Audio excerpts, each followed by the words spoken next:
season 2 Bathtub, Ohio. Bathtub season 2, best friends, no clothing, confusing. Bathtub season, it's bathtub season, it's bathtub season, it's bathtub season, it's bathtub season.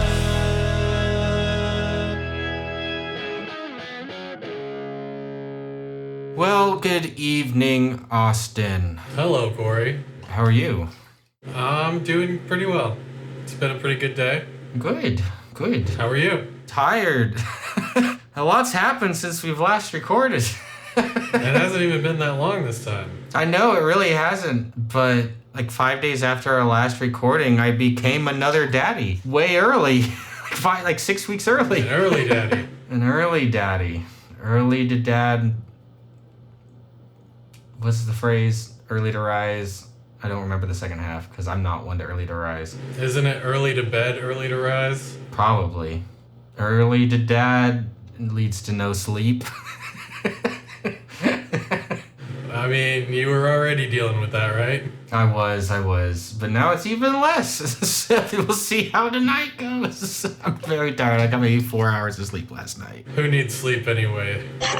Stu, what are you doing? Making chocolate pudding. It's 4 o'clock in the morning. Why on earth are you making chocolate pudding? Because I've lost control of my life. I'm actually reading a book about sleep right now. We can talk about that at the end, but apparently it's very important. Did you know that sleep's good? You know, it's the closest we get to death without actually dying, so it seems pretty good. I know. I always say that waking up is both the most important but also worst part of sleeping. It's true. It's not sleep if you don't wake up. Might just be a coma. Or you die. That too. Which is just the eternal sleep, right? The eternal sleep or the mega coma. If we're not careful, this is going to turn into the funeral episode of The Tick. It could. Maybe it already has. Death. The eternal blink. The capricious dance of now you stop moving forever. Well, contrary to popular belief, death isn't just for dead people. It can happen to anyone. I know. It's news to me, too. Oh no. Converging timelines and all that. This isn't a real city, is it? This isn't a real timeline. Oh, God. It's all a simulation, Austin. Well, we all knew that. It's just the Matrix. I get that reference now.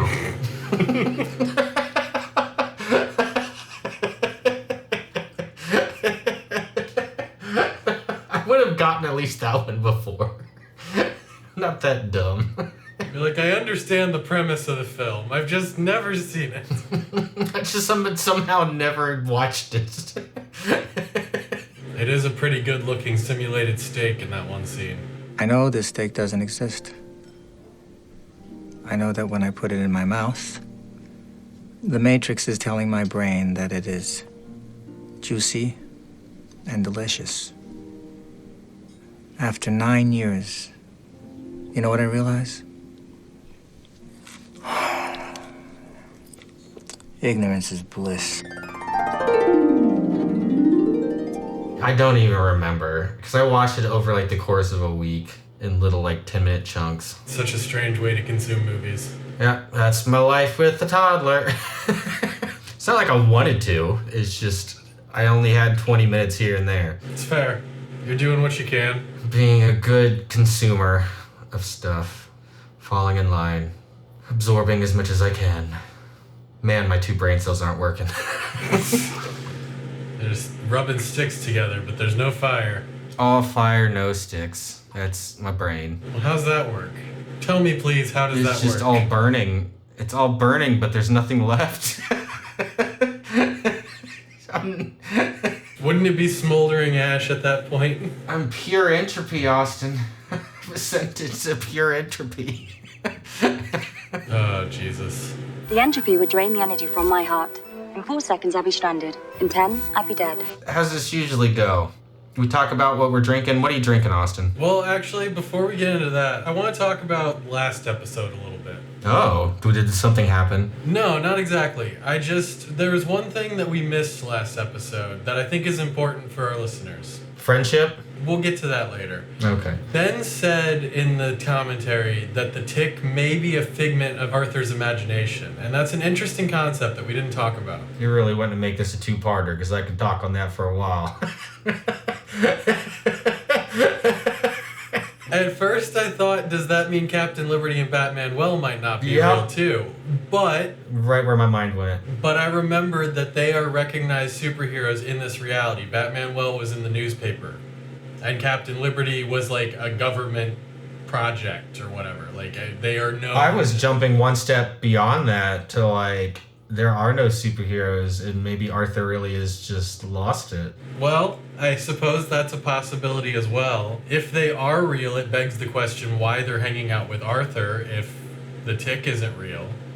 But You know, I don't think it holds much water. I think it's a fun concept to play around with, that maybe like you'd have an episode where like Arthur starts thinking that the tick isn't real, but like the whole thing falls apart, I feel like, if that's true. yeah, I agree with you. I don't think it works as an actualization, but it is a fun idea to play with that you can play with a bit.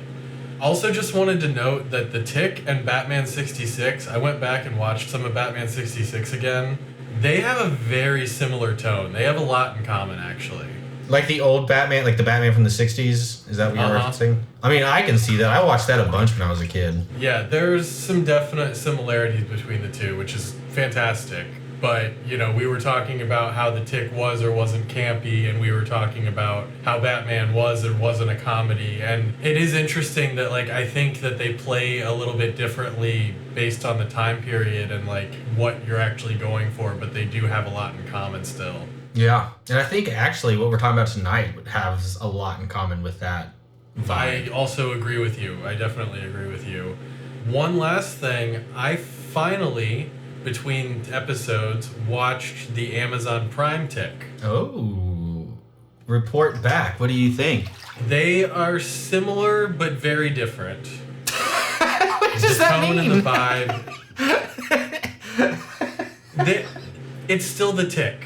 You know what I mean? Okay. Like they're still following some of the same storylines. Obviously, Batman Well and Captain Liberty are not characters in this version. There is still a character named Janet. I don't know what it is with Ben and the name Janet, but there's always a Janet. Damn it, Janet.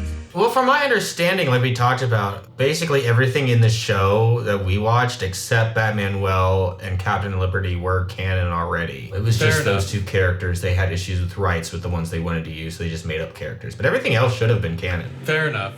It was the same show, but it was not at all the same show. I know that's vague in a way, but it's still the Tick. Yeah. It is higher production, and it's still funny at times, but it's more of an action show, more of a superhero show, like we think of it, not a superhero Seinfeld show. It's really a very different thing. Yeah, and truthfully, there is no Tick that's not Patrick Warburton. Like, he did a good job. This new guy did a good job. It was a good show. I'm not saying it wasn't, but it's just not Patrick Warburton. Should I watch it? Fucking damn it. Oh, is that bad? 1 second. Hello, guys. Welcome back to Corey's Corner. This is the corner we go to when we're scared when Austin leaves. We've been here many times before, but I just decided to name it tonight. So, in tonight's episode of Corey's Corner, I didn't have anything prepared because I didn't know we were going to be coming to this corner, so it's really dirty, and I apologize for that. I need to do better housekeeping of my corners. It's important to keep your corners clean because of situations like this that could arise. Alright, I apologize for my audio in the first part of that. I forgot to turn my goddamn fan off. It's okay. We went to Corey's Corner. I heard. Oh, you were listening? Yes, I still had my headphones on. There's an ant on my camera. Is there an uncle as well? No, it went into the stand, like crawled inside, so that's worrisome. Ants! Anyway, Amazon Prime Tick. Not Patrick Warburton. The other thing I wanted to say is going back to what we just talked about, They do play with the idea a little bit more that the tick isn't real. It works exactly as we were saying. It's not a big concept that lasts for the entire season. It's something they play with for a few episodes and get you thinking like, maybe, and then it's like, no, this motherfucker's real. This is all real. That's a fun way of doing that. Yeah, so I really appreciated that. It was fun to see them be able to do that, knowing they wanted to do that previously. Costume, not as satisfying. It simply needs to be 16 pounds of rubber. Most things should be 16 pounds of rubber, in my opinion. We also talked about how they wanted to do a cookout episode. Mm-hmm. They did one finally. They got to do it. Nice. And that was really the fun thing with knowing what we know about the old Tick. Watching the Amazon Prime Tick was seeing the things that they did get to revisit and expand on that we knew they wanted to do. Yeah, because they got that Daddy Bezos money for that. For 2 seasons. Oh, it's so close. Can't talk about it. But yeah, I definitely suggest you watch it. I'd like to hear your thoughts on it as well. Maybe that can be another special where we just talk about it as a whole. Today we're talking about something different. So let's skirt on over to our beverage corner and get back to it. Is that what we're calling it? Where everything's just a different corner? I don't know. Everything's a corner. Okay. I don't know what you did. The bathtub doesn't really have fucking corners. It's round. Maybe not your bathtub. Mine's only corners. Who puts hard corners in a bathtub?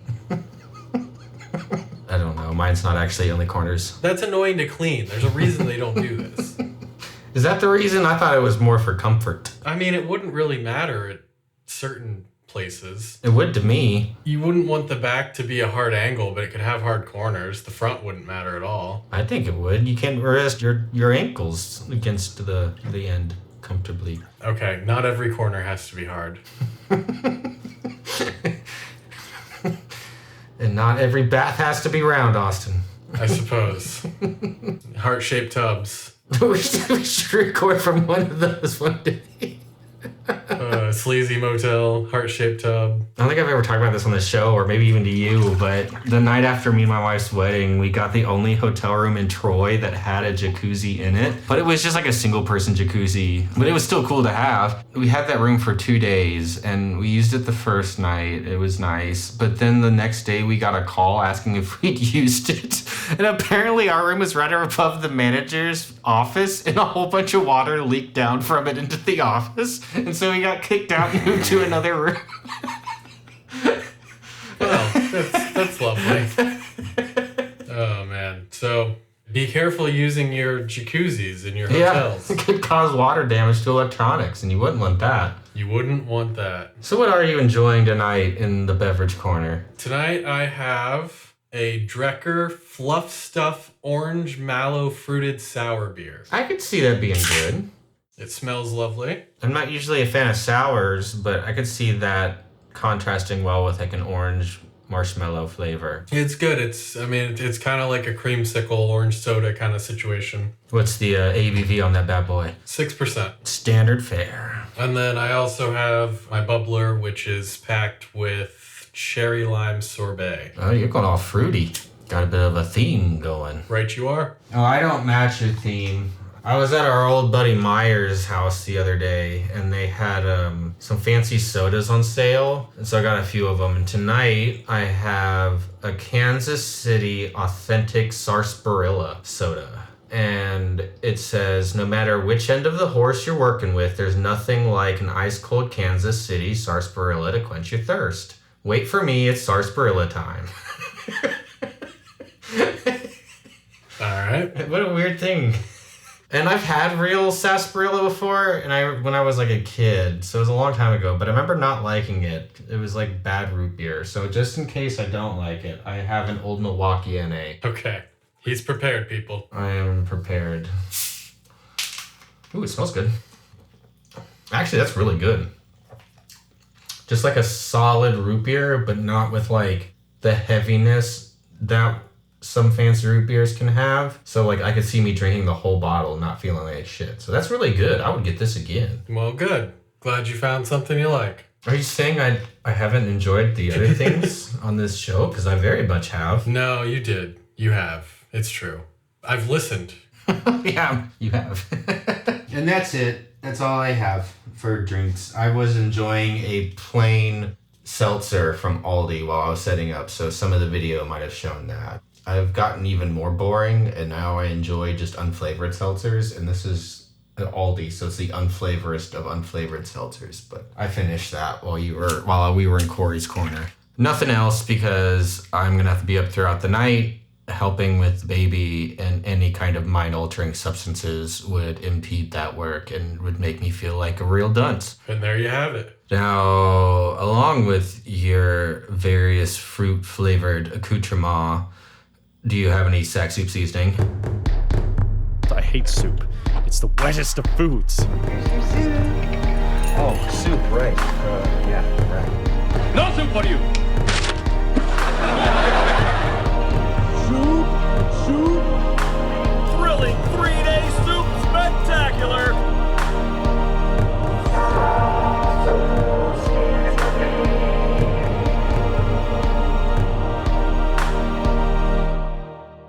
I do. And a story. Oh, fun, because I don't this time for once. Well, Corey, as you know, I had to refill my tub. I'm okay. I wanted to hear this. I don't know this yet, other than that you had to drain and refill your tub. So I was all set. I had my sack soup seasoning ready to go. I poured it in the tub, and then I read the bottle. It was not bubble bath, as I believed. It was bubble solution for, wands and such. Oh, no! And at first I was like, fuck it, a bubble's a bubble. And then I read the bottle some more, and it was like eye contact and skin contact. I'm like, well, the eye's not a big deal, but the skin matters. And it didn't have a good smell. The bathroom was smelling a little bleachy. So I'm like, okay, maybe we don't do this. How did you mess it up like that? Things happen. So drained the tub, pivoted. My current sack soup seasoning, which is intended for, a bathtub, is Bubbles and Brews Fruity Ring Crumbles. It's like a powder you put in. It smells like I am taking a bath in Fruity Pebbles. That sounds lovely. I love Fruity Pebbles. It is very nice. That was a Christmas gift from Alicia. Very much appreciated. Well, I'm glad you got it figured out, because I was also imagining if you would have gone along with the bubble wand bubbles that you might be over bubbled. Oh, this stuff's also like glittery too. I got distracted earlier because I saw sparkles. Understandable. My legs look like that of an exotic dancer. Don't they always? You tell me. So, we must have been on a wavelength or something, because I also have bath crumbles. Mine is Onyx Bathhouse Soothing Bath Crumbles. It is Unicorn Among Horses is the name of this special one, and I love that. And it's fun because, where you have to have the official speak, where it'll be like, bath bomb infused with essential oils, 5 ounces. Mine says unicorn dreams with Moroccan oil. Oh, well. I'm a little confused though, because the directions say it's up to me how much I use, and I don't know how much to use, Austin. It's up to you. Oh God, do I need to... Mine was resealable. I could have used less. I opted to use the whole bag. Yeah, mine's resealable too. Fuck. Oh shit, there we go. I got it open. I didn't bring my bath knife because I didn't think I would need it. Why do you never have your bath knife when you need it? I don't know. I never expect to need a bath knife. But you always do, so why don't you just have it? I'm gonna maybe start with half. Starting with half, people. Starting with half. It's very pink. Very pink. Some orange crumbles in here, but the majority of it is like highlighter pink. Solid. We'll see what unicorn dreams with Moroccan oils are like in a minute, but so far it's very pretty. The oily dreams of a Moroccan unicorn. I think they are all oily if you were to ask them. It's been a while since I have. I wouldn't know. I've not met a unicorn. If you've not met any unicorns, but I was speaking specifically of the Moroccan ones have oily dreams, from what I hear. Good to know. It is. They're very touchy about that subject. Travel tips. New segment. We're like the Rick Steves of bathtubs and unicorns.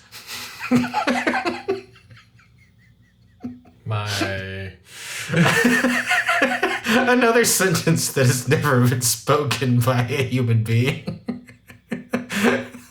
He's the travel guy, right, on PBS? I think so, yeah. You ever watch him? Can't say I have. Oh, he's great. He's been doing it for like 30 years, like travel for public media. And he's like a big nerd, but like in the best way. And that's like what you want. Like you don't want some, at least me, I don't want some flashy, like beautifully shot, gorgeous video if I'm actually going somewhere. I want like a practical, like Joe, like this is what you should do. This is what you shouldn't do. This is what I like doing. And that's just him. He's just like an average guy and it's great. I want to talk for a minute about packing.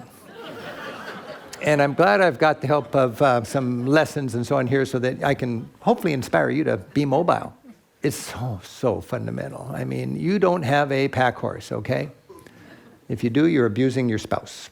It's very practical. It's not something you'd like want to watch if you were like daydreaming about going somewhere, but if you're actually going to like Barcelona and want like real world, help, he's who you'd watch. Okay. Sounds like who I will watch if I go to Barcelona.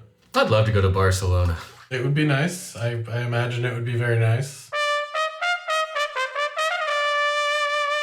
All right. So what are we talking about tonight, Austin? We are talking about a failed pilot.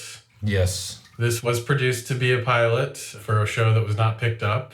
I mean, it was a pilot. Right. It was a pilot. The show wasn't picked up. You made it sound like this was made to maybe be a pilot. Well, then how would we watch it? I don't know. It was just bad wording. Whatever. Anyway, it was also credited as episode 14. I know. So the pilot was in the middle of the supposed season. I mean, I took that as a great joke. They very much shot it that way, too, in a way. Like, it still introduces you to things, but it also kind of is not at the beginning of the story, it feels like. I'll speak on that once we get to it. I had some basic info about the show written down I thought we would get to first. Right. The show is... Wild. Heat Vision and Jack. Now let's just power. For real. It is wild. Yeah, this was a pilot for Fox, written by Rob Schrab and Dan Harmon. I hadn't heard of Rob Schrab, but he wrote Monster House, the movie, like the animated movie. He did some episodes of Community, Parks and Rec, The Mindy Project, Workaholics, and was very involved in Mystery Science Theater 3000. So all things that are things I really enjoy. And then Dan Harmon is super famous now, mostly for Community, Harmon Quest, and Rick and Morty. If you ever watch Harmon Quest, it's amazing. I feel like that gets not talked about from his stuff as often as it should. I've not. I also have written down that they are the writers, and they both together worked on Rick and Morty, Community, and Laser Fart. Yeah, but Dan Harmon was the creators of them. Yes. It sounds like Rob was like a minor influence on all of them, but they were like buddies, and then so that's how that worked. But I mean, Dan was the brains behind those projects. Yes, for sure. This was directed by Ben Stiller, which this whole thing is bizarre. It's a wild show. And it stars Jack Black, a young Jack Black, which is interesting to see. Owen Wilson and Ron Silver. Yep. So we haven't even started the episode, and this is already crazy. Already crazy. The IMDb description of the show is astronaut on the run with special powers and his talking motorcycle must deal with a malevolent artificial life form that's possessing people and turning them into dust, as well as NASA's hitman, the real-life actor Ron Silver. And that's the show, people. That really is the show.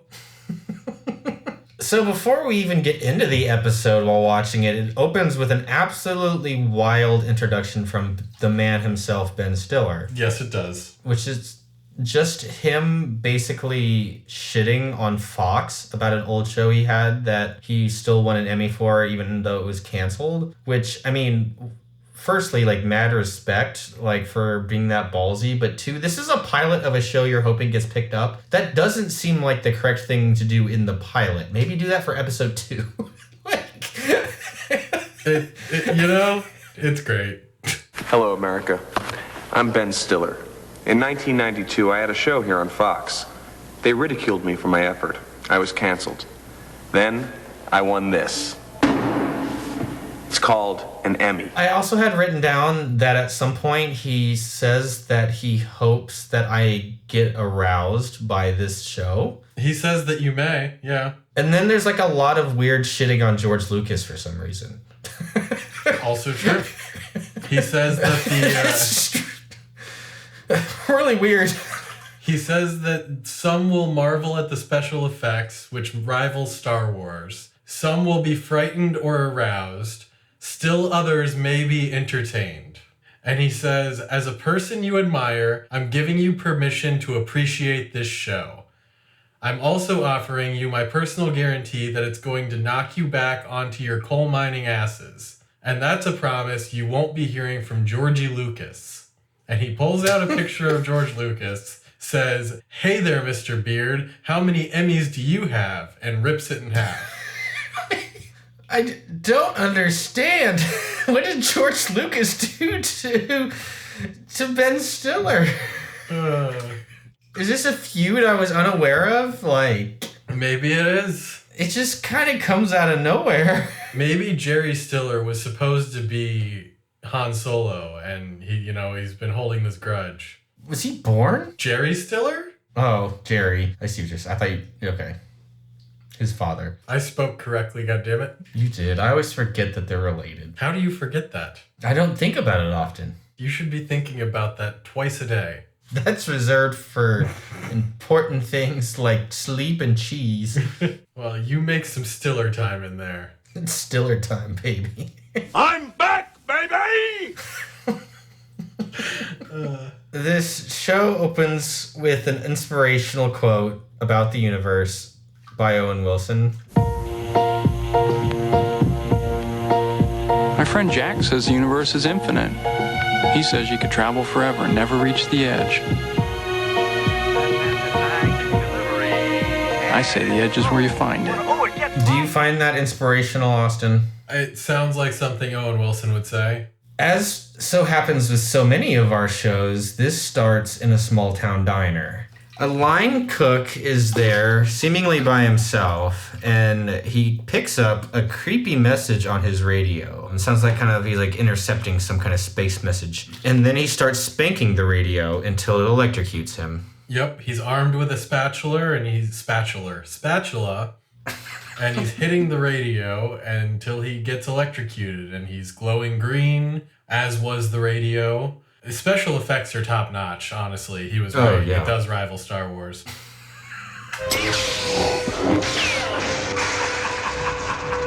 The cook is chroma key green with this background of sparks that look like a shitload of sparklers overlaid. And we cut to the opening credits. Yeah, it's this wonderfully corny, TV expose type description of Jack Black's character, Jack Austin. 3, 2, 1, ignition. Jack Austin, astronaut. Exposed to inappropriate levels of solar energy. Sunlight makes him the world's smartest man. I know everything! Now, I do have an important question for you. Do you think that was a pun, the name Jack Austin, that it sounds like Jack Often? Perhaps. No, I didn't think that necessarily that was the opening credits. What was that? Because it does cut into more opening credits. But that also was the opening credits. I was playing around talking about that at the end with the episode 14 thing. I think that was just a great joke, and they just found creative ways of doing character background information that didn't break that joke. Later on, Jack gets asked about the history of his motorcycle, and he's like, oh, this and this and this happened. We'll get to that. But that's how I took that. I kind of didn't think this had a formal opening credits like so many pilots don't. I mean, to me, this did play. It could be. I just didn't think of it that way. Yeah, it played the opening credits of Knight Rider or something to me. So it did just Never seem like a weird 2-part opening credits. Oh, okay. That makes sense. I just didn't think about it. Knight Rider, a shadowy flight into the dangerous world of a man who does not exist.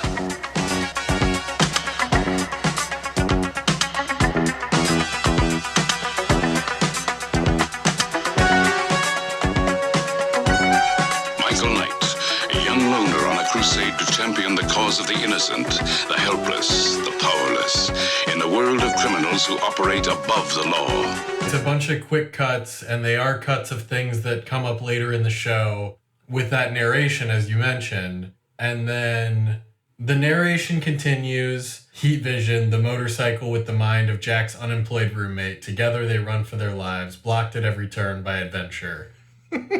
I have that start as one of my favorite lines in the episode, but there are so many in this episode. But then after that, there's a title card, and a new theme song starts playing. Oh, I didn't catch that. Don't mess around. You bring me down. I forget about. Don't make the sound and move. In this opening credit, Jack punches a wolf man, it looks like. There's a fiery wipe transition, and then he's standing on the foreground with heat vision spotlight behind him, and then they swap, except Jack is facing backwards for some reason. And then Jack's riding a wheelie on heat vision. And these, I don't think these aren't parts of the show. This is like an actual opening credits thing. That makes sense. Except for, no, that I lied, because the next thing I have is that Ron Silver's walking down the hall dramatically, removes his sunglasses. And he does walk down that hall, but the sunglasses thing I think is unique to the credits. Couldn't tell you. I don't remember. It's weird.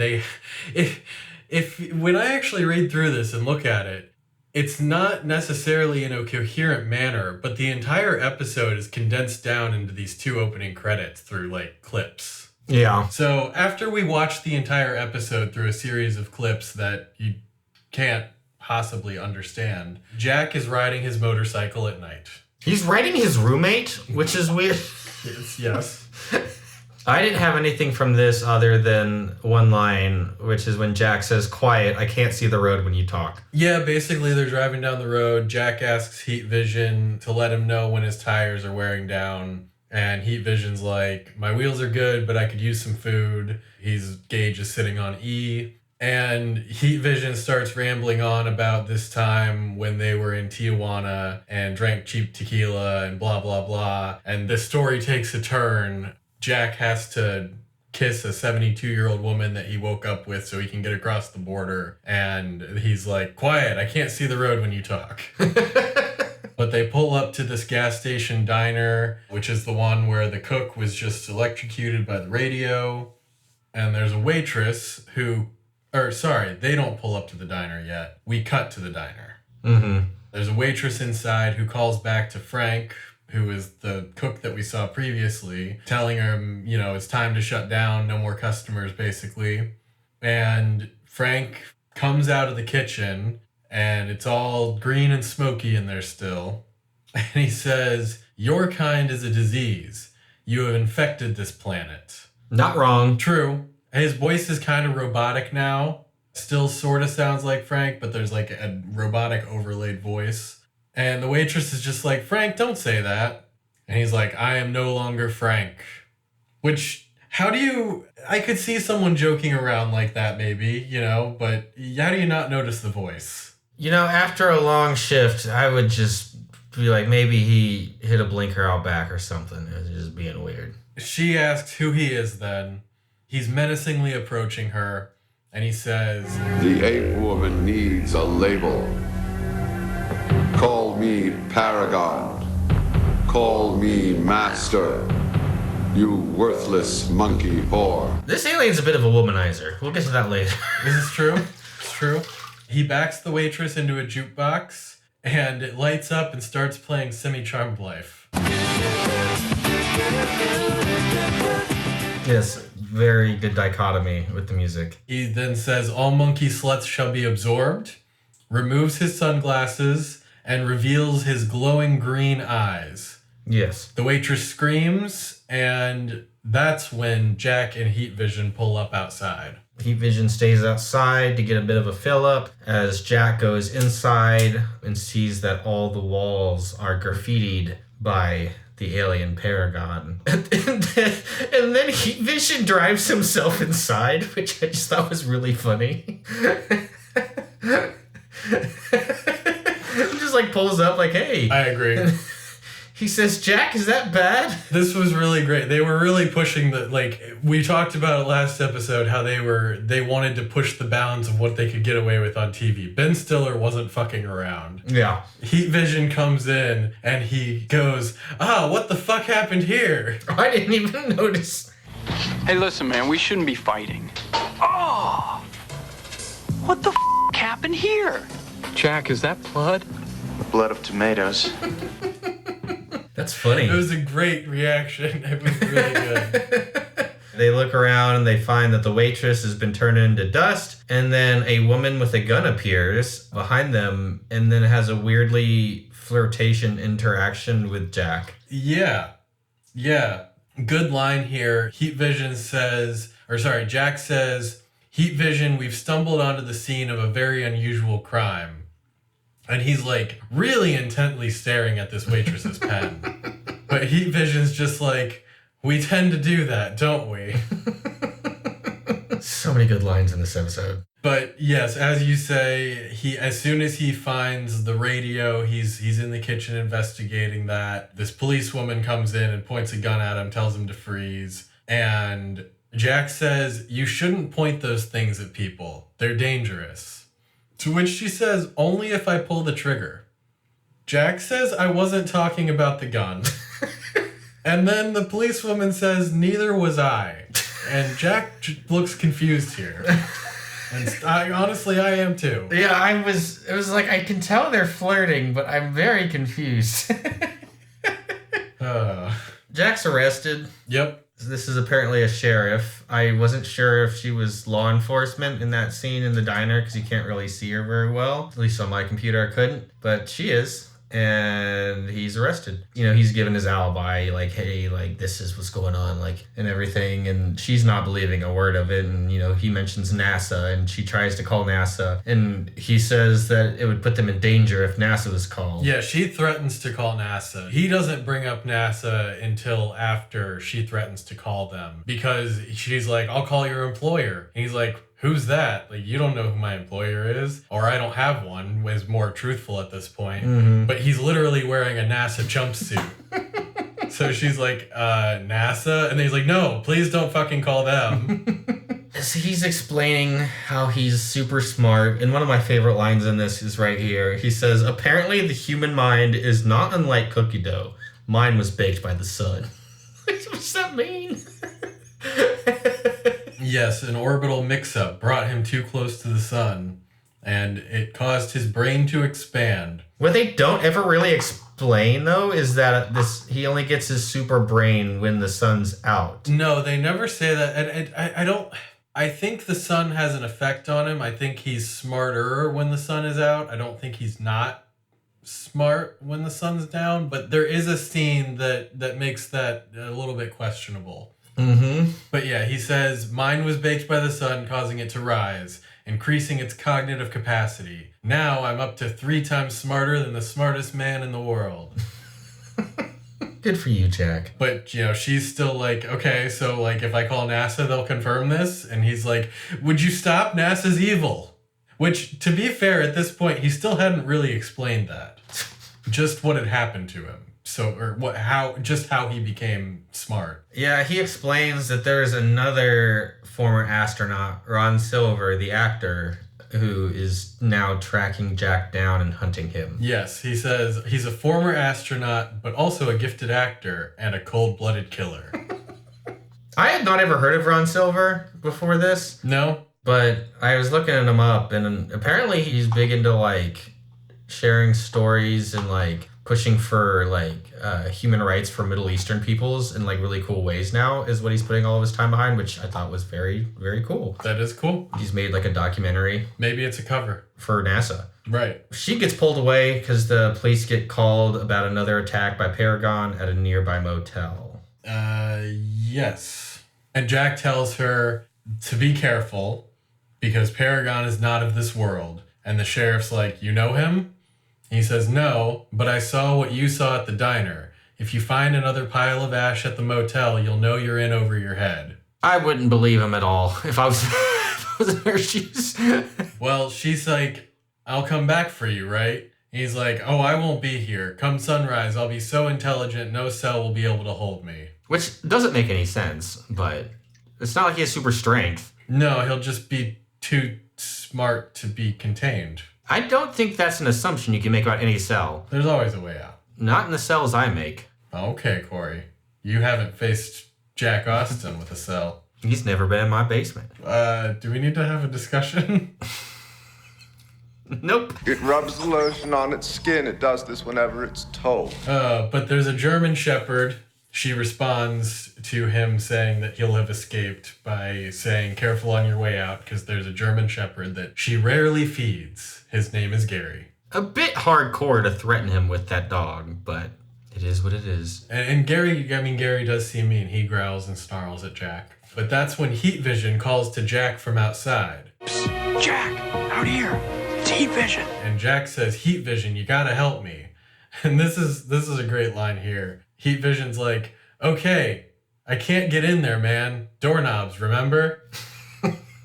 Oh, what happens after that? I don't have many notes from this section. After that line, Jack starts talking to the sun. Come on, you big ball of gas, light my darkest hour. Oh, this was one of my favorite lines. And Heat Vision says, okay. Jack's like, not you. But then we cut to the motel where the sheriff is investigating the next Paragon attack. She's in front of a mirror which reads, kneel before Paragon. Yes. And then she approaches what I assume is a forensics investigator who is like literally in a lab coat with a microscope on the scene. And he's looking at the ashes under said microscope. Thorough. We find out that 6 prostitutes have been completely dehydrated. Yes, the ashes are dehydrated human tissue. The sheriff asks, so you're saying someone removed the water from 6 missing prostitutes, like you said. And the forensics guy is like, that would be one theory, if that technology existed outside of comic books and rap music. Sassy forensics guy. I know, I like him. And that's when Ron Silver enters the room. Mm-hmm. He claims that Jack is a test subject for low gravity on the mentally ill, which I think would be a fun twist if that were actually what was going on. I don't have anything else from that other than we just cut back to the sheriff's station because the sun's rising. Ron Silver wants to ask them questions. The forensics guy recognizes him and is a fan. He's like, I just rented Time Cop. You were the bad guy in Time Cop. He's all, full of himself. He's like, acting's one of my more enjoyable diversions. Forensics guy wants an autograph but doesn't have a pen. He's all disappointed. Ron's like, well, if you get a pen, I'll give you an autograph. Oh, yeah. And then the rest of the scene, he's just looking for a pen while they're talking about important stuff. Forgot. And that's when he says that he's a test subject for the mentally ill. And he's like, so you know where he is. That's when we cut back to the police lockup. Jack perks up in his cell as the sun starts to rise behind his barred window. So, like I said, I don't know that he's not smart, but the sun has to be up for him to be, super smart. I agree with you. Yeah, his brain goes crazy. Yes. So, the sun starts to rise, the camera zooms in on Jack's eye, and his mind expands. And I really had to stop for a second to think about how to even type notes on this. I didn't. I tried as well, but it's basically like a Jimmy Neutron brain blast happens. Yeah, pretty much. If you've seen Jimmy Neutron... Then why haven't you? And you get that reference, it's true. But that is a good thing to compare it to. Think.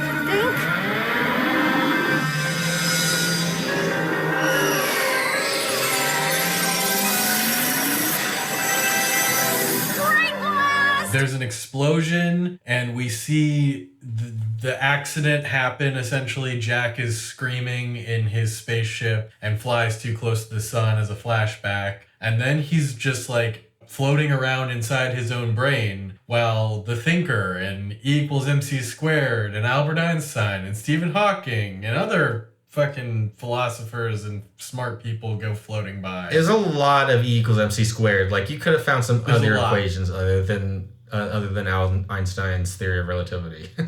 Nope, just that one over and over. Then, this is also in that first intro scene. This is one of the clips. He spreads his arms out and he's like, I know everything. And there's a bunch of fucking light bulbs around him.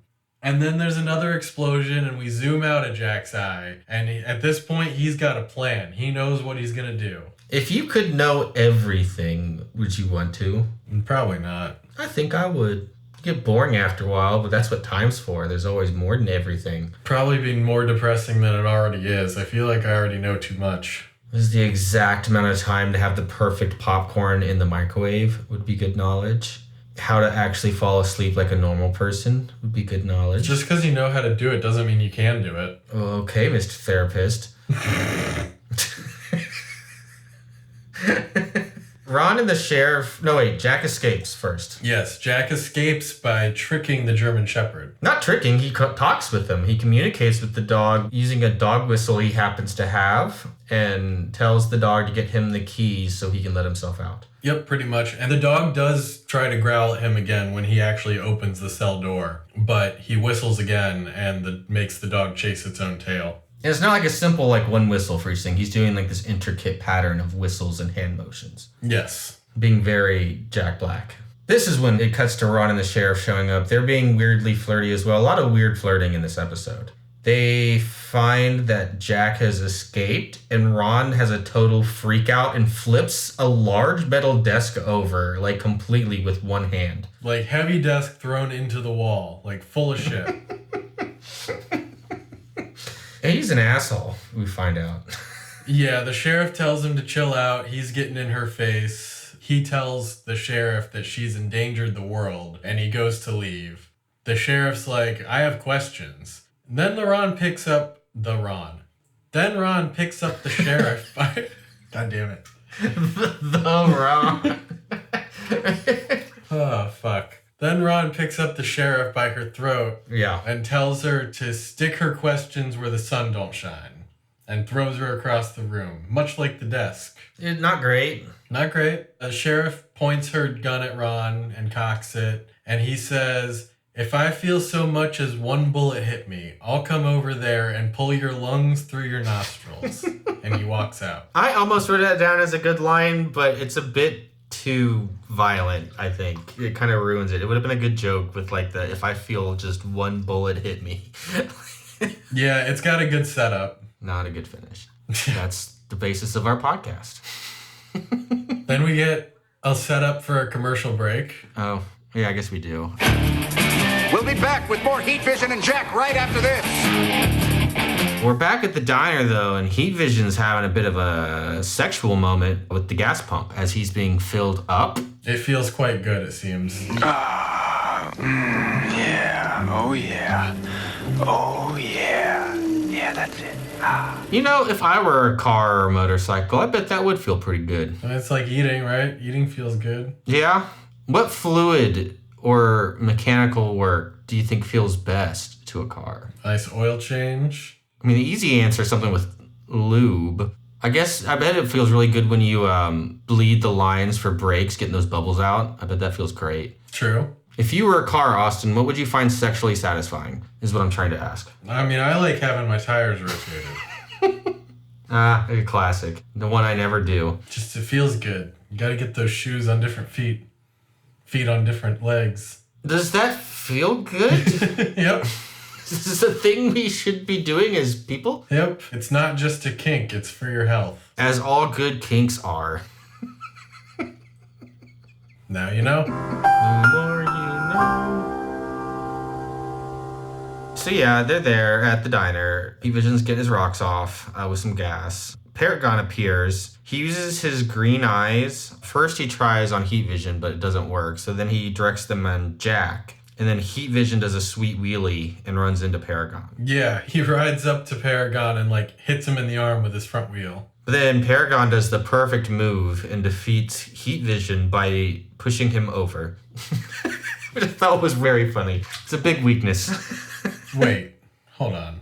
How did we get to this point? You know, I think we're lost. Oh, you think so, huh? This is what happens. Yeah, but like, how did we get here? Paragon goes up to Heat Vision while he's filling up and asks for directions, right? I think. Oh, I didn't have that written down. Yeah, because Jack's inside. I was like, wait a minute. Like, they don't just start fighting. They're not all there. I'm trying to be a little more concise like our early episodes.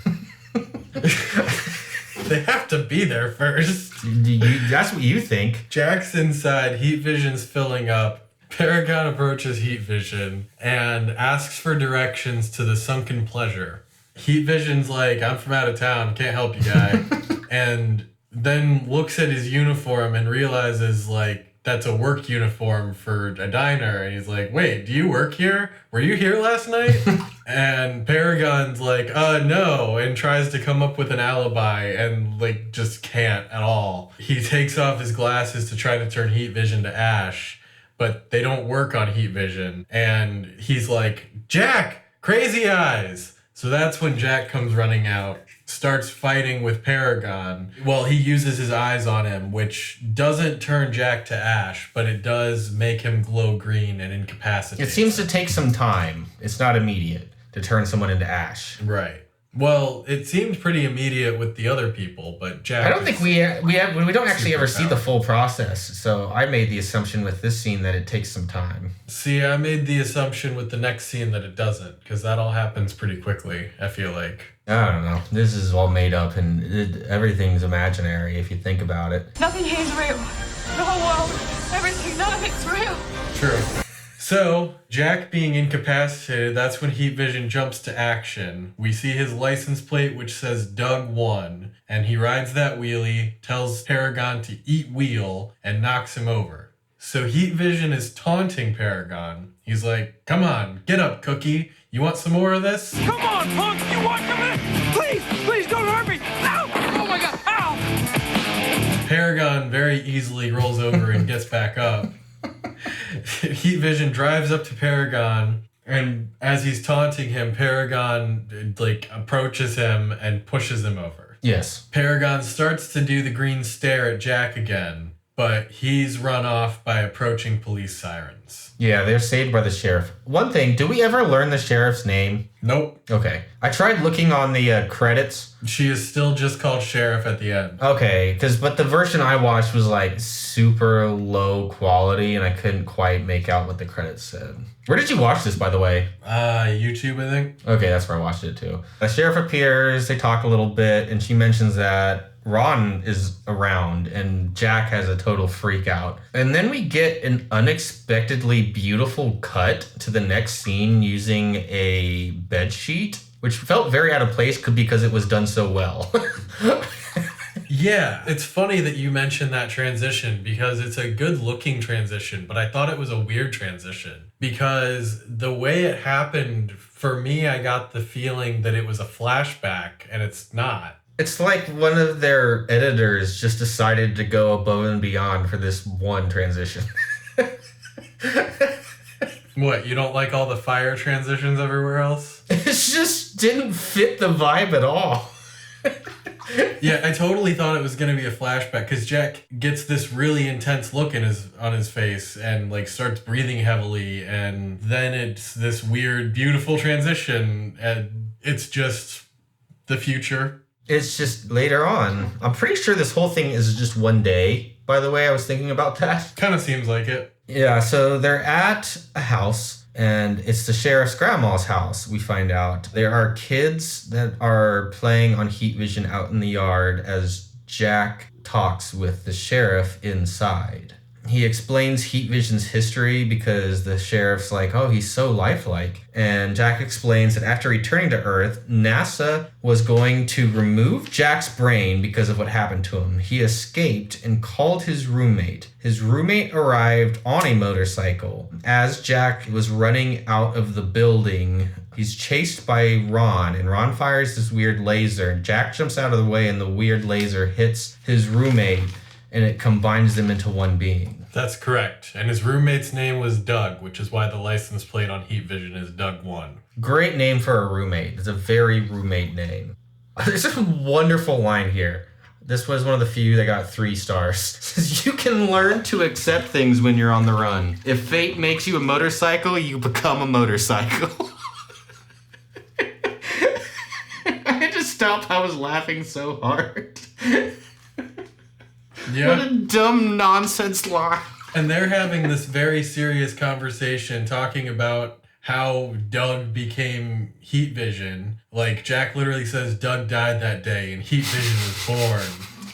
But during this, Heat Vision rides into the living room and he's like, hey, you guys have any matches? We're gonna light some leaves on fire. He's just having a good time.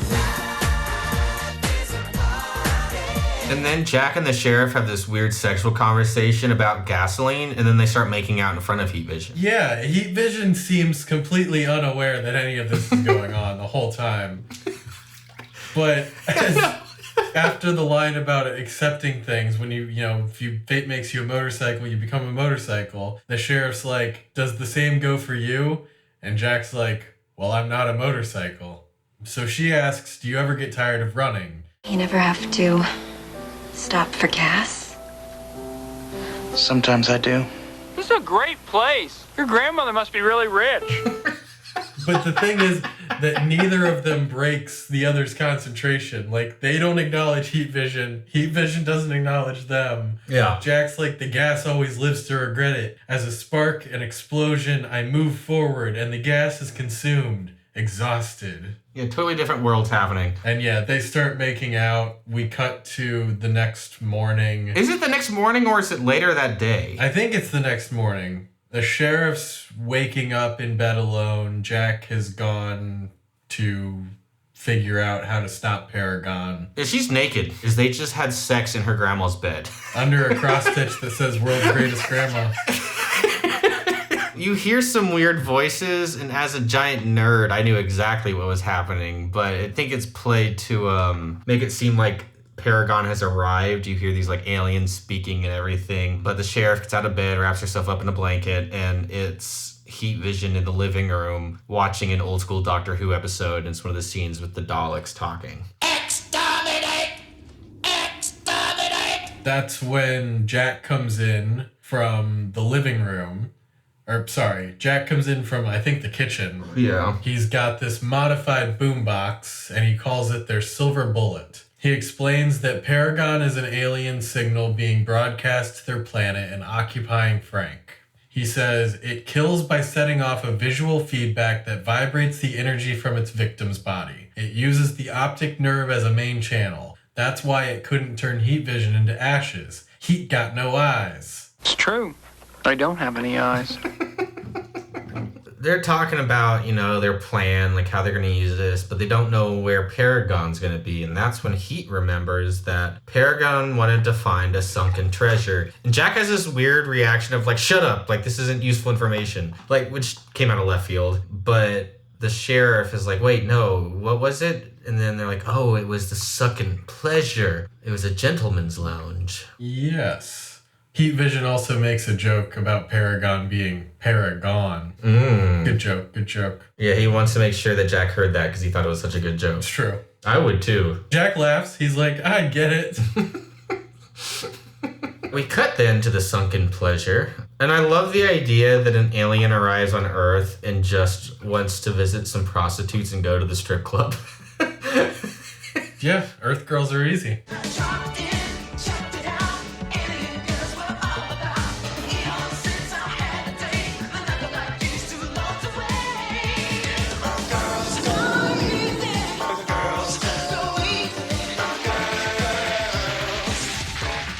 Also, I love the theory online that humans would be like space dwarves if we were to meet other intergalactic species. Have you ever come across this? No. Because like Earth's atmosphere, like oxygen is, like an oxidizer. Like if you take what we know of living out of the equation, Earth would be a pretty shitty place to be where like the air is literally slowly killing everything by oxidizing it. And, we get to space by just strapping ourselves to giant rockets. And probably most other species would be more gentle than that. And so people online like to theorize that we would be seen as like crazy dwarves as we see in like our fiction. And I love that idea. I mean, we're pretty crazy. You are crazy. You are so big and crazy. Paragon just starts wrecking havoc, though. He's disintegrating everything after getting a lap dance. Which ends in ashes. As mine normally do. He's like, yes, you will dance on Paragon's lap. And they go off camera, and we see a DJ doing his thing and some guys playing pool. And then we hear the girl scream, and the pool playing biker's like, hey, that guy disintegrated Jasmine. I also find it weird that he's getting like a lap dance just like right out in the middle of the strip club. Is that weird? Like they didn't go to any like even like corner of the room, just like right there in the middle. It's true. One thing I do love about this is even after all this starts kicking off and everyone in the place starts freaking out, the pirate DJ is still just DJing. Yes, he DJs the whole time. He looks scared, but he keeps DJing. He's an integral part of this, his DJing is. Mm-hmm. Paragon then demands that all monkey tramps dance on Paragon's lap.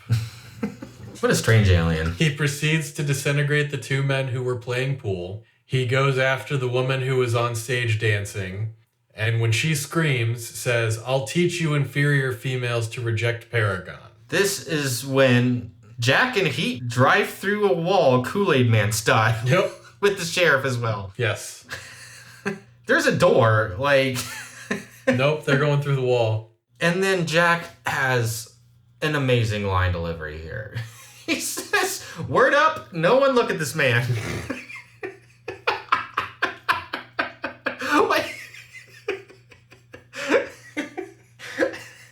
I just had to replay it like 3 times. Like, did he actually say word up? And he did.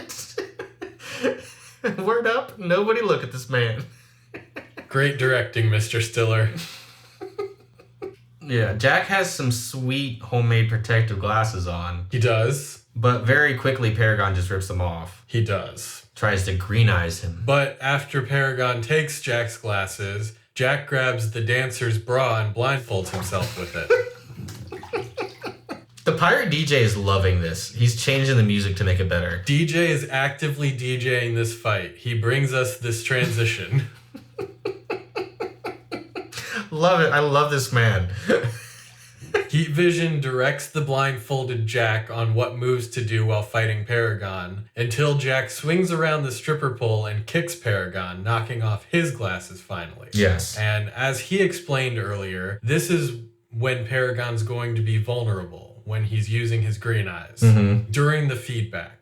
But during this, Jack is unaware, blindfolded by the bra, that Ron Silver has entered the room. Yes. And has started pointing a weapon at Jack. This is when the sheriff does something that makes no sense. She breaks the special radio on Ron's head instead of using it on the alien or literally anything else to stop Ron.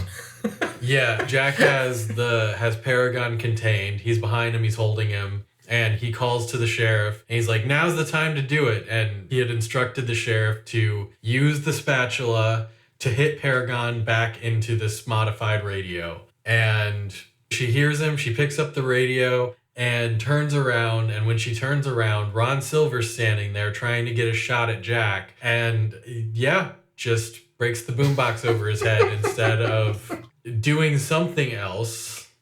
I understand wanting to address this problem, but, you know, maybe don't use your thing you need to stop the alien. The one item. Whatever. So Ron aims his gun at the sheriff, and Heat Vision attacks Ron. The sheriff aims her gun at Ron and tells him to freeze. This gets Jack's attention, ultimately distracting him because now he knows that Ron is there. Mm-hmm. Yeah, because he just got bras on his eyes. Right. Paragon breaks free and throws Jack into a stripper pole. The pole breaks and falls into the DJ's speaker, which it's all sparky and stuff. For some reason. And the DJ yells out, "Loose pole!" I didn't catch that. The sheriff handcuffs Ron to a railing. Jack takes off his bra. That's a weird sentence. And Paragon's walking towards him with his green eyes out. The sheriff tries to shoot Paragon, but it doesn't do anything. That's when Jack sees that the stripper pole has stuck into the speaker. He grabs the other end to throw at Paragon. As he planned, Paragon catches the pole. Jack yells to the DJ, Press record. At this point, the DJ does. Paragon's electrocuted and absorbed into the speaker down the wire onto a cassette tape. Yes. The DJ takes out the tape and asks if they want him to label it. I mean, it's important. Don't want to misplace that. It'd be good to know what's on it. I mean, at least label it Paragon. Sounds like a sweet underground artist. So, also maybe say this is an alien, not music. Well, that just makes me want to listen to it more. That's true. I can't think of a good way of labeling this that wouldn't make me want to see what was on it. Shit. Maybe don't label it. No, I still want to know what's on it. I think we're fucked as a species. Unless it was something like, this is a recording of your parents having sex. That might work. Might work. But whose parents? Yours. You're going to question it. You're not going to know it's yours. I mean, I don't know if I'd risk it. Fair enough. I wouldn't risk it. It's later in the evening. I had this written down originally as morning until we find out that it's sunset, not sunrise. Sunrise, sunset. That's what it does. He is hanging out with the strippers and having a great time. Jack gives the cassette containing Paragon to the sheriff for some reason to dispose of. I didn't understand that at all. I mean, she's the law enforcement officer. It seems like her job to do it, I guess. To dispose of a cassette containing the life form of an alien being? Yeah, maybe leave it to the astronaut. Yes, it didn't make any sense. Regardless, that is what happens. The sheriff comments that she loves sunsets, and Jack, without explaining at all, just says, I don't. But then we understand why, because then he starts to explain about disposing of it, and as the sun dips behind the mountains, he gets dumber and dumber and dumber. Yes, he is really struggling as the sun sets. He seems to be in an amount of pain. His sentences aren't really forming well. But then, he kind of like, that's why I questioned it for a little bit. I think you're right that the sun has to be up for him to be a super genius, but like he gets real dumb for a minute when the sun's setting and he's going through the big transition, but then he's just like normal. Yeah, that's true. Just Jack. He tells her to dispose of the tape. The sheriff tries to convince Jack to stay. He tells her that everyone he's tried to open up to has died. And says, I burnt my daylight. I got a ride. Great line. It is a good line. They kiss. Jack rides off on heat vision. The sheriff goes back inside to get Ron, who has escaped. And then we see that he's just driving off in a sweet all-black Buick. Did you also notice that on her way into the strip club, she just nonchalantly throws away the tape in a random trash can? Yep. Because, of course, whatever. It'll probably be fine. Just throw it away right here. Jack and Heat drive off. Ron drives off as well. We see him in his car going down the road, and he's on the phone with one of his superiors saying, yes, sir, I'm right behind them. No, I can't see them. I mean, I'm one step behind them. He hangs up the phone and says, you can't run forever, Jack. Not from death, not from your shadow, not from Ron Silver. And then we end the episode the way we started it. Jack's riding down the highway, and Owen Wilson does the narration. Jack says the Earth's shape is mankind's curse because we can never reach our horizon. I say a round planet is a gift. We can move forward forever, find a different horizon every week. Good night. Powerful stuff. It's kind of like the weird cut where, like, that's a great, powerful line in the middle of this bizarre creation. But then it does the same thing. They start the credits like that, and then it jumps to this dancey synth end credits with pictures from the show. That's just wild. So did you like this episode, Austin? I thought it was great. Me too. Pretty unanimously. It was a lot of fun. What were your final thoughts? I'd like to see more of it. I don't know that it's like a whole season thing, but like I think it could have been cool to have a few episodes. Yeah, I had a similar thought. I didn't know how to like put it into words. Like I personally, Corey, in the year of our Lord 2025 in the state of Ohio, would love to see more of this, but I also understand why this wasn't picked up, because this was insane. Yes. But as I was like thinking more about it today, I think it kind of makes a lot of sense it coming out when it did, because this is the exact, like, this is what people ended up making on like YouTube. And I know I brought up YouTube with like The Tick before, but I think that was the perfect thing for this kind of humor that isn't quite mainstream. Like I can see why a major network wouldn't pick it up, but it's still valid and amazing and well done. And this was pre all of like Ben Stiller's big movies. It wasn't pre him doing movies, but yeah, this was 1999. So I can see why this was made as a pilot then, because I mean the internet was a baby and we didn't have things like outlets like that. So I love that people were at least trying to make this weird type of humor back then. That makes me really happy. If this came out today as like a YouTube short, just like I said with the Tick, like as is, no changes, it would be like the best thing ever. Can you imagine? Can you imagine if Jack Black, Owen Wilson, and Ben Stiller just like randomly started making this today? So I looked up to see if anything ever came after, and it looks like they did reference this a couple of times in Tropic Thunder, which I think is great. Yeah, that is great. So it's something they haven't forgotten about. I'm glad. I'm really glad. It's truly a beautiful thing. It's great, y'all. It's on YouTube. It was uploaded like, I had meant to write it down, but it was like 12 years ago, which you never see on a YouTube video. Like this has been up for a while, so you can just watch it there. Go watch it. It's 30 minutes, which is long for a pilot in a weird length. It's not, you'd expect 22 minutes or 44 minutes, but 30 minutes on the nose is odd. No, a lot of times pilots are a little bit longer. A lot of them get played off as TV movies. They are like a longer introduction to the show as a whole. Yeah, but you'd expect like a 44-minute one then. Sure. I don't know. This is great. No notes. I mean, there were lots of notes, but... I would watch it again. I will watch it again. Me too. I would like to see more of it. It would be fun for them to revisit it. I doubt they will, but... Agreed.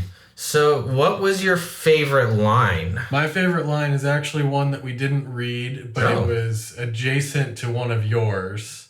It's the only line that I starred. It wasn't the only line I liked, but it was the only one that I was like, fuck yes, this line. I thought it was funny. I enjoyed it. After Jack explains how the human mind is like cookie dough, and that his was baked and it rose, and his cognitive capacity expanded, the police sheriff says... Say, let me ask you one question, Jack. Uh-huh. How high did your rocket ship take you before you got totally baked? Good pun. That was my favorite. I really enjoyed that one. That's great. So, going off my notes, going into this, I thought it was going to be, you can learn to accept things when you're on the run. If fate makes you a motorcycle, you become a motorcycle. But after recording this episode, I think it's got to be word up, no one look at this man. Because what a line read. Word up! Nobody look at this man! I don't think we can do who deserves a bath on this one. I'd give it to Heat Vision. Yeah, I think so too, but I couldn't tell you why. Because he's a motorcycle. You know what? No, I changed it. It's Grandma's bed. Grandma's bed needs a bath. Fair enough. After the way they desecrated it. I'm sticking with Heat Vision. Yeah, he was my first gut reaction when I thought about that question. So do you have any suggestions for people that just miss us so dearly in their hearts that they need something to fill that void when they're not listening to us to get them through the next few weeks? Anything you've been doing that you would like to suggest to people? No. Suffer. Suffering. Suffering is what we suggest tonight on Bathtub Season. I'm kidding. I love you all. So, yes, I do have some suggestions for you. I've been busy since our last recording. Same. We've been busy, but I've been busy with things that I have suggestions from. So that's cool. I got the pleasure of doing sound for the heavy metal band Anvil. If any of you out there know who that is. And if you don't, I suggest you watch the documentary Anvil, the story of Anvil. I don't think I'm familiar with them. This is a cult classic documentary. Like, it's well known. Definitely worth checking out. It's entertaining. This band just cannot I'll check it out. Keep their shit together. But it was fun meeting them. It was fun working with them. My next suggestion is I read a book. It was a short book. It took me just a short afternoon, and I think anyone and everyone should read it. It's called Every Word You Cannot Say by Ian Thomas. This book was gifted to me by Alicia, my friend, who knows me very well. And I don't know how to describe this book. It's kind of poetry. Like, it reads very, very quickly, but it speaks to all those little parts of you as a person that, like, you don't always feel seen, you know? Yeah, I'll check it out. Next, I'm going to suggest the Paddington Bear trilogy. Oh? I recently watched Paddington in Peru, and I've seen Paddington and Paddington 2 a couple times before. They're all really great movies. If you haven't checked them out, I highly recommend it. Why have you watched these? I mean, I'm a fan of like watching kids' movies as well, but that's not one that I think many would gravitate towards just out on like an afternoon off. What brought you here? They're really good movies, and I hadn't seen the third one yet, so I wanted to watch it. Look, can you just stop stalling and answer the question? What is your third favorite movie of all time? Paddington 2. What? Wonderful. I might check it out with my son. I definitely suggest it. I also, because we watched this show, Heat Vision and Jack, I watched Time Cop the other night. And you know what? That's a fun movie, and the political commentary still holds up. I suggest that. I meant to look up if that was a real thing. I'd never heard of it. Yes, it's a Jean-Claude Van Damme movie. Is it good? Yeah, it's fun.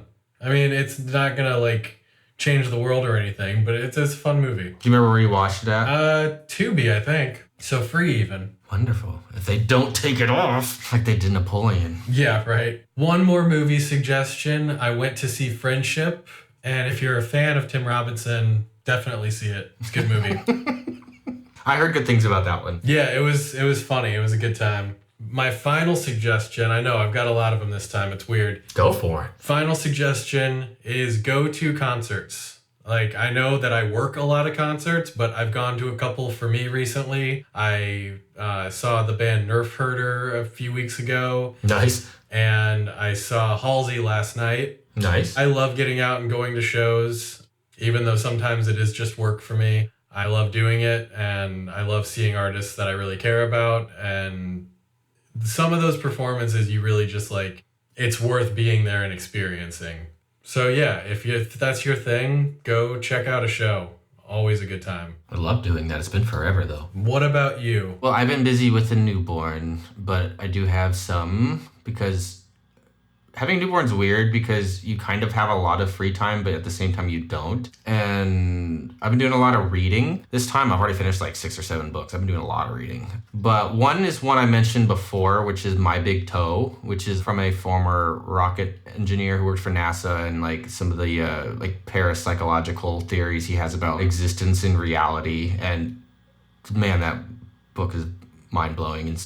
It really makes you just question a lot of things. Did he fly too close to the sun? Probably. I think so. But I read the second one, and because it's a trilogy, and it was great. But if you're looking for fiction, I sent this to you, Austin, but I finished Piranesi, I don't actually know how to pronounce it, this week. And man, that was a good book. And it took me like 2 days to read. It was pretty short. Really odd. I heard about this on The Besties, which ironically enough is where I got the idea for this segment at the end of our show. They always have a segment at the end of theirs where they talk about other things they've been doing between episodes. And Justin McElroy suggested that on one of them a while back, this book. And it's very strange. It's written as like a series of journal entries, but from a person who doesn't seem quite all the way there, but also kind of does, but seems to be in a world that doesn't make any sense. But he doesn't realize it doesn't make any sense. Like logically, like there's all these halls and rooms. He's like in the 4th North Hall with the room with the statue of a man carrying a beehive. I saw a bird. And the dates aren't like March 3rd. It's like the 22nd day of the 9th month in the year the albatross appeared. This is what happened. Like, it's very wild, but it was so good. So I suggest that was great. And the last one is I'm almost all the way through watching Star Trek Discovery. I'd watched the first season a few times, but always got busy with something else and never got further. And holy shit, y'all, this might be my new favorite Star Trek series, which is saying a lot. I love Star Trek, and they knocked it out of the park. Like, the people who made Discovery understood what Star Trek is, and that it's not an action or like battle show.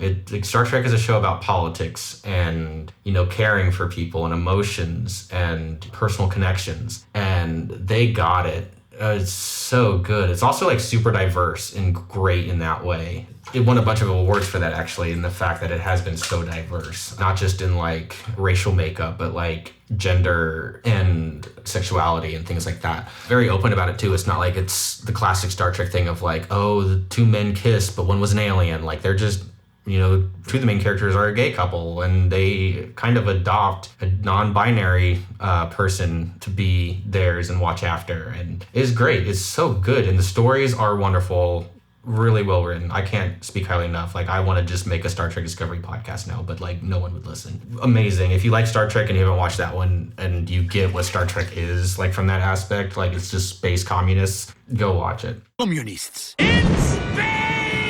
Those are my 3 suggestions. All right. Otherwise, sleep. Get sleep when you can. It's good. Babies are cool. They stink. They fart a lot. I forgot about that. How much babies fart. Oh my God, her farts are nasty.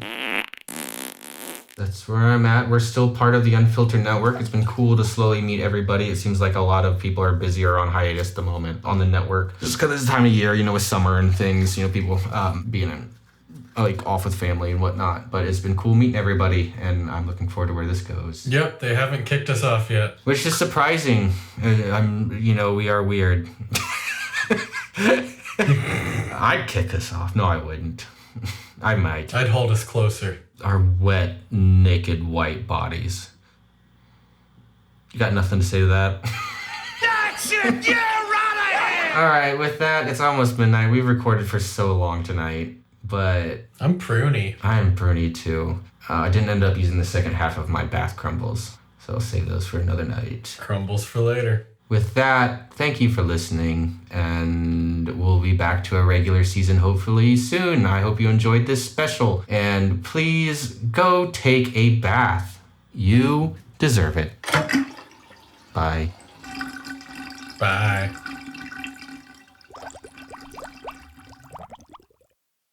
This podcast is a production of Unfiltered Studios. If you would like to know more about joining Unfiltered Studios, please visit our website at unfpod.com for more information.